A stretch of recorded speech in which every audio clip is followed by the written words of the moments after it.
Howdy, neighbor. We're here to discuss Psycho 3, the Mr. Rogers of the horror franchise. Hello, neighbor. You do it better than me. Hello, neighbor. If I had a pair of binoculars, it'd be better. Hello, neighbor. I can see you. I can see everything you're doing. He does it better than me. I should have let him do it. I didn't know he could do it that well. I didn't know either, neighbor. Now it's getting creepy. It was always creepy. Yeah, I kind of feel like Anthony Perkins is like the Mr. Rogers of horror, you know. He kind of has that look to him. I never knew that Anthony Perkins was actually homosexual, which almost got his leading lady in this movie fired because she made a joke about his homosexuality. Unintentional joke, I guess. That's what it says, and he got bugged about it and almost fired her. I didn't even know he was a homosexual, but that's fine. Who cares? Whatever. Nobody cares. I had no clue. So, you know, what do I care? It's celebrities' lives, and I don't get into celebrities' lives, really. Or whoever's lives, for that matter. But I just find that to be an interesting tidbit that he almost fired Diane Scarwitt, who plays Maureen, the basically his love interest / leading lady / whatever in this film. Maureen is a nun who has lost her faith, tries to commit suicide, and there's a terrible accident that happens. She's no longer a nun. She goes running off. Well, not running off. They kind of kick her out. Yeah. And she is in search of anywhere to go, and she kind of hitchhikes her way to the Bates Motel. On accident. Mm-hmm. Norman falls for her and incurs the wrath of Mother. Of course. Who, if you guys remember the twist from the second movie, has made a new and surprising return in the form of Mother number 2. Totally different mother, but okay. Hey, we can go there. Now this made $14.4 million on an $8.4 million budget. Not really considered a huge success, but at least it made its money back. Oh yeah, made a profit. And, you know, people by this time had started discounting the franchise a little bit, I think. And this, they kind of felt, from what I understand, people felt that this franchise was just descending into straight up 80s slasher tropes, which does kind of steered it away from its classic slasher roots. Yeah. Personally, I think all the slasher movies kind of do that way in one way or another. They do. That's why a lot of people say you never top the original. There's very few that top the original. You know, Halloween, and I'm not talking about people's personal opinions. I'm talking about just like the majority kind of consensus here. Yeah. Okay? I'm not saying that everybody has to agree that the original Halloween's better, or the original Scream is better, or the original Friday the 13th is better. Because actually, for the most part, I don't like the original Friday. Well, I like it, but I don't like it as much as some of the others. Well, yeah. Jason was the killer in the others. But you know what I'm trying to say here. Yes. You know, yes, I do. Yes. We're going to jump right into pros and cons because there wasn't a whole lot about this movie aside from those couple little things. Okay, yeah.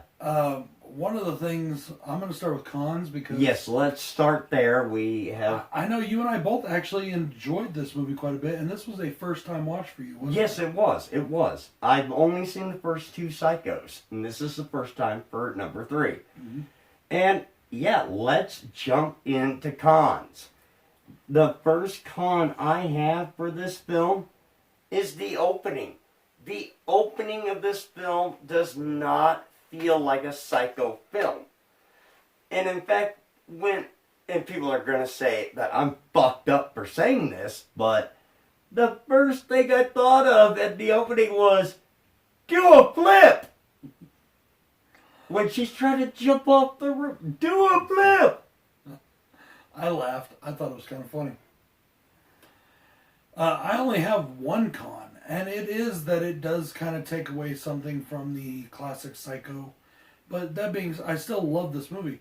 But it's the sleaziness of the film. I don't think it was really needed. No, there's a lot of sleazy shit that happens in the film that I don't think is needed. He's right. As far as, like, you know, I mean, there's always been a little creepy perv stalker thing going on with Norman Bates.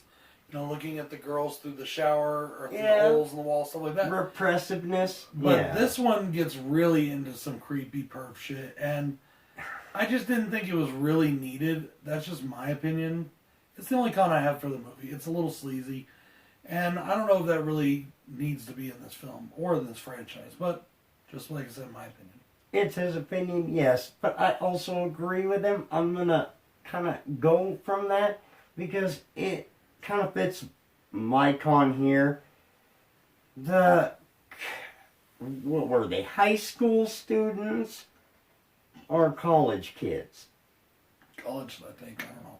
But too stereotypical, the sleaziness of them, and just the stereotypical, oh, let's party. Well, it wasn't really that guy. It was the guy. It was like the guy he hires and the chick he's with, and I just see the whole thing had kind of a sleazy overtone to it. Yeah, but I'm also saying that darn college kids or high school kids, whichever ones they are, don't really give a fuck. It was too cheesy of horror. You know, this is stereotypical horror. This is considered a cheesy film. This one is considered much cheesier than the rest. Yeah, but... Well, except for maybe part 4. We haven't got there yet, though. Yeah, we haven't got there. I've never seen that one. Am I in for a treat? I've seen it. Am I in for disappointment? A lot of people talk shit about it. Some people like it. A lot of people, it does have its cult following. So I'll just leave it at that for now. That's the only cons I have. Did you have any more? No, that was it. Okay. The first pro that I wanted to talk about is the storyline. I do like the storyline of this. I like the way they kind of followed up almost immediately, not totally immediately, but almost immediately following part 2. It takes place about a month later, and they kind of they find a creative way to bring in somebody new into Norman's world. And I did enjoy that. I do think it's cool. You had an issue with the opening. I really don't. I think that it was a unique, kind of cool way to bring somebody into his world. And, well, to bring multiple people into his world, but to bring the girl into his world, really. Okay. You know, she wasn't trying to get over on him. She wasn't trying to trick him. Somebody else does later on in the film, and I'm not going to go into that. Because I do know that even though this film has been out a long time, there's still quite a few people that haven't seen it. I hadn't. So, yeah, I just really do enjoy this one. I enjoy where it leads to with Norman. And I kind of enjoy how it ends and what he says at the end. And, you know, just from start to finish, we had a good story throughout. And it does, yes, build upon what happened in Cycle 1 and 2, but it has an identity of its own as well. Okay. I can give you that. My first pro for this film is the different take on the shower scene. That was very different from what we've seen in Psycho. He's dressed as mother again, going in there, getting ready to do the shower scene kill, and she has slit her wrist. She has slit her wrist in the shower tub, you know. And instead of psychoticness, we see pity from Norman. Norman, the personality. And Mother. But no, not really from Mother. Mother doesn't have it's Norman's personality takes over 100% at that point. And because remember later, when he's talking to himself or he's talking to Mother, Mother's like, you saved her, didn't you, Norman? Why did you save her? Yeah, you're right. You know. So it was Norman 100% had taken back over from Mother when he saw what happened there. And took pity. Yeah. Instead of finishing the job off, saves her. Mm-hmm. And I thought that was a very unique way to do this. Now, I know this is a pro for both of us, so I'm just going to bring it up here. All right. The use of the previous film clips in this film to bring back what happened in the past and the transitions between those that are in black and white into the color. I know you really enjoyed that. I like that they didn't, again, like we talked about in the last film, because they did the same thing in the last film. They didn't overuse the film clips from 1 and 2. They did it very subtly. They did it very well, and then they transitioned brilliantly into color. I thought it was really cool fades, and I just really thought it was well edited. hell yeah. We're not rehashing shit. We're just little tidbits, which are needed. But not, oh, we're rehashing all this for 10 minutes. No, we're not doing that. So, that's great. You're absolutely right there. No garbage day here. Yeah. I really like the way this film is lit, and I like the way it's shot. Oh, yeah. For example, the example I want to give for the way it's shot is when Norman throws the girl out of the window, and she lands with her face on the ground, and they're shooting right at her, and she's dead. And it almost looks like her bottom jaw is gone, that her teeth are on the front of the ground, and her eye is open, and they're shooting right at it. So it's like right here, and it's just a really cool angle and a really cool shot, and I like the way that it's shot in this film. You know, I forgot to mention the director of this movie. The director of this movie was Anthony Perkins. Uh-oh. You know, that's why that chick almost got fired. He was the director. Can't believe I forgot to mention that at the beginning, but yes, he was.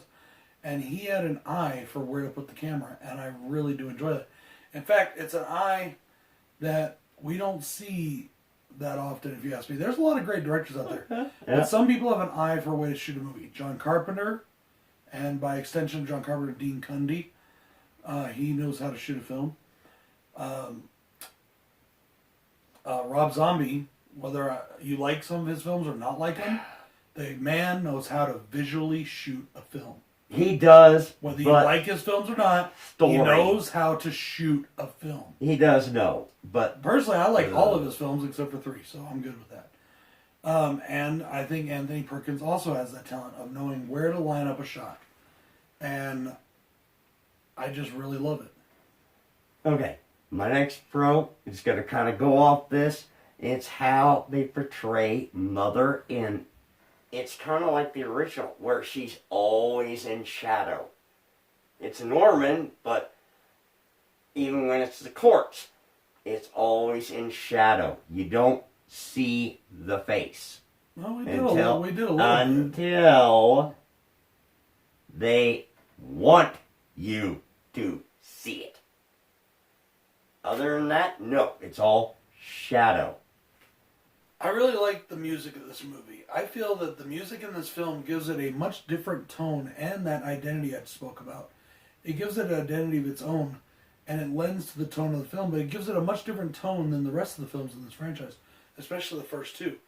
It's very much its own thing, and it helps incorporate some of those things, but it also helps to give this one a strong identity of its own, and it just makes it a standout score to me. I really do enjoy the music of this movie. Nice. And the only other thing I want to say about the movie is, once again, give it up to Anthony Perkins for turning in a brilliant performance. Again. Oh, yeah. The guy has this character down pat. He knows what he's doing. And he's just awesome in the role. Guys, that's pretty much it for us in Psycho 3. We both really enjoyed the movie. Yeah, overall, yes. You were stoked on it when we were done. I know you were pretty high on the movie.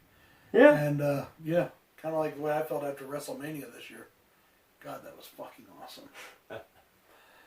Anyways, guys, this is BroncoJuggalo and Bill, and we will be back next time with Psycho 4. So until then, or until whatever else we do next, peace. And Bill say, good night.